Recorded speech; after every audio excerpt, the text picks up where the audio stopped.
News Maharashtra K9 आवाज जनतेचा।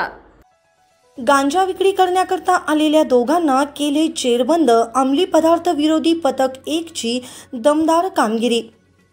अंमली पदार्थ विक्री करण्यासाठी आलेल्या दोघांना अंमली पदार्थ विरोधी पथकाने पकडून त्यांच्याकडून 4 किलो 801 ग्रॅम गांजा हस्तगत केला आहे। आरोपी नामे नितीन भाऊसाहेब गोपाळ, वय वर्ष 20, राहणार दत्त दिगंबर सोसायटी, साक्री रोड, धुळे।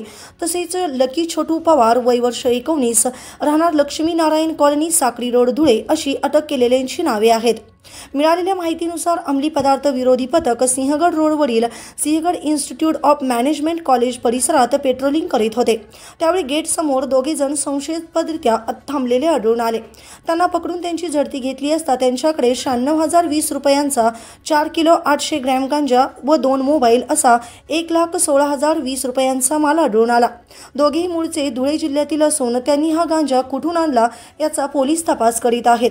ही कारवाई अप्पर पोलीस आयुक्त शैलेश वलगवडे, पोलीस उपायुक्त विवेक मासाळ, सहाय्यक पोलीस आयुक्त गणेश इंगळे यांच्या मार्गदर्शनाखाली वरिष्ठ पोलीस निरीक्षक उल्हास कदम, सहाय्यक पोलीस निरीक्षक अनिकेत पोटे, सिंहगड पोलीस ठाण्यातील सहाय्यक पोलीस निरीक्षक वैशाली भोसले, तसेच पोलीस अंमलदार संदीप शिर्के, ज्ञानेश्वर घोरपडे, सचिन माळवे, प्रवीण उत्तेकर, संदेश काकडे, दत्ताराम साधव, विनायक साळवे, उदमले खुटवड यांनी केली आहे।